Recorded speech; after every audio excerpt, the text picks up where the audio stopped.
Bonjour. Durant cette vidéo, nous allons en fait traiter donc la diagonalisation d'une matrice. Pour ça, on va s'inspirer d'un exercice que nous avons trouvé. Cet exercice consiste en trois questions. Dans la première question, nous allons en fait diagonaliser la matrice A, qui est sous cette forme. Donc, cette matrice A sera donc de la forme de 3, moins 3, 2, moins 1, 5, moins 2, moins 1, 3, 0. Puis, nous allons en fait calculer en fait la puissance énième de cette matrice A pour tout n entier positif. Et ensuite, nous allons en fait nous poser la question si cette formule est peut-être applicable pour un n négatif.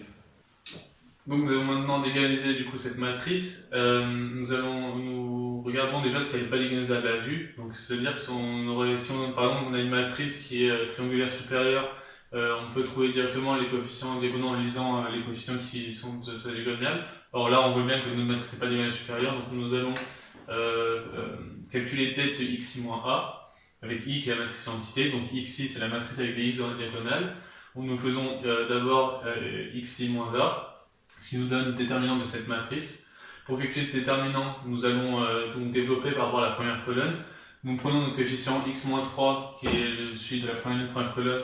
Nous allons en fait ensuite faire comme si on barrait la première ligne puis la première colonne. Nous allons garder la matrice de 2 qui en reste. Donc nous allons faire le premier coefficient fois cette matrice. Ensuite nous allons ajouter un moins, parce que quand on fait le deuxième coefficient, il ne faut pas oublier le moins. Donc moins. Donc le deuxième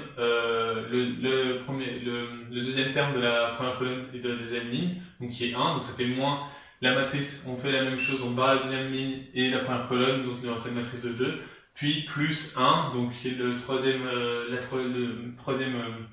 coefficient, on barre la troisième ligne et la première colonne, fois la matrice de 2 là. Pour développer la matrice de 2, on fait produit en croix, on fait ce coefficient moins celui-là fois celui-là. Nous obtenons donc un polynôme du troisième degré de la forme x puissance 3 moins 8x carré plus 20x moins 16. Nous allons ensuite essayer de factoriser pour trouver nos valeurs propres. Donc on a à factoriser ce polynôme en trouvant x moins 4 facteur de x moins 2 au carré. Et là on voit donc que 4 est valeur propre simple et 2 est valeur propre double car on l'a au carré. Donc on peut observer en fait que notre matrice A est de dimension 3. Or, nous avons donc deux valeurs propres et nous allons donc chercher en fait les vecteurs propres à partir de ces deux valeurs propres trouvées. Pour savoir si cette matrice A est diagonalisable, il va falloir que la somme des espaces propres des vecteurs propres trouvés soit égale à la dimension de la matrice A.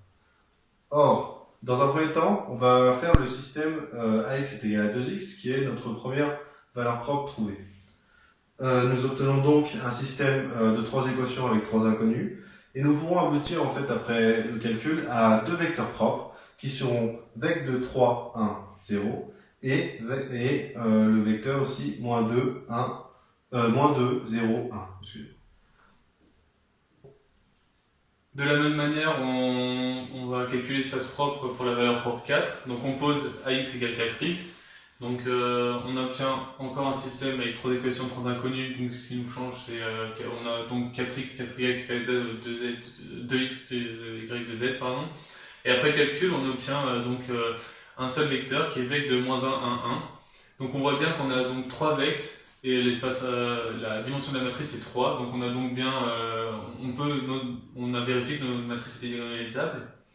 On pose ensuite un D qui est on veut trouver A qui est de la forme de P fois D fois P-1, avec notre D qui est la matrice dont les coefficients diagonaux sont nos vecteurs propres, donc 2, 2, 4, et notre matrice P est la matrice dont c'est les vecteurs propres, donc comme on a vu les vecteurs propres, donc le vecteur propre 3, 1, 0 qui est celui de 2, il y a également moins 2, 0, 1 qui est celui de 2, et celui de 4 qui est moins 1, 1, 1.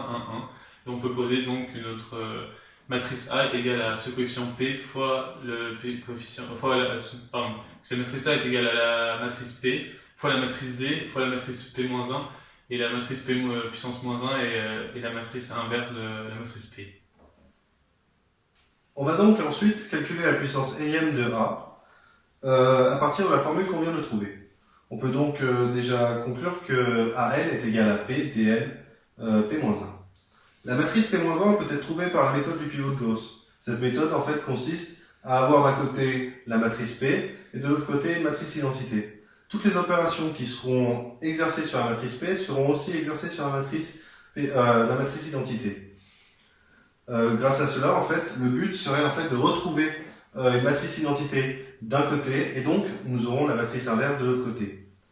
Nous aurons donc, après certains calculs, trouvé la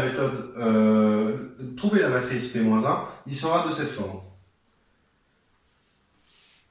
Donc ensuite par le calcul, lorsqu'on a calculé AN égale P, donc lorsqu'on fait la multiplication de la matrice P fois la matrice D puissance N et la matrice P puissance -1, on trouve la matrice de la forme AN est égale à cette forme, donc qui est une forme pas très jolie, on peut se le dire, donc on la calcule juste pour dire que c'est possible, mais c'est après tout calcul, c'est assez complexe comme calcul, et ce qui nous apporte, c'est vraiment de trouver que AN est égal à P D puissance N P-1.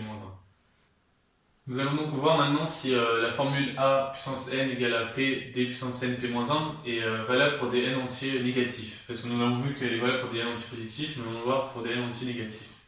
Donc on sait que cette formule est valable pour des N entiers négatifs, mais aussi égale 0. Effectivement, si on pose N égale 0, on a A puissance 0 égale à P D puissance 0 P-1.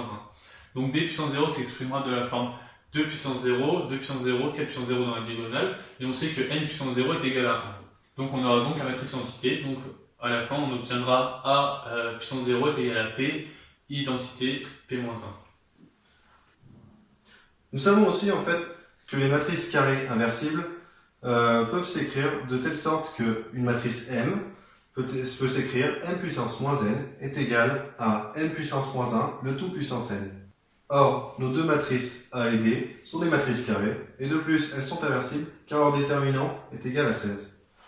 On va pouvoir donc, comme on sait que D puissance moins 1 peut s'écrire de la forme comme ceci, on peut donc en déduire de la forme de D puissance N et D puissance moins N, qui sera de cette forme. Donc, on a vu que notre matrice A pourrait s'écrire P, D, P-1. On peut donc dire que A-1 s'écrit P, D-1, P-1, avec D-1 écrit de la forme comme Antoine nous l'a décrite. On peut ensuite appliquer A puissance moins N, qui est égal à donc P, D-1, P-1, le tout puissance N, car notre matrice A est une matrice carrée inversible, donc on peut lui appliquer cette formule, et donc on peut trouver à la fin que A puissance moins 1 est égal à P, D puissance moins 1, P moins 1 avec D moins 1 qui s'écrit de la forme qu'on a vu précédemment. Nous pouvons conclure sur le fait que nous avons réussi donc à diagonaliser cette matrice A et à en trouver une forme plus appropriée pour pouvoir appliquer les puissances énièmes avec des n positifs mais aussi négatifs. Merci. Je sais pas quoi dire. Je laisse merci, je m'en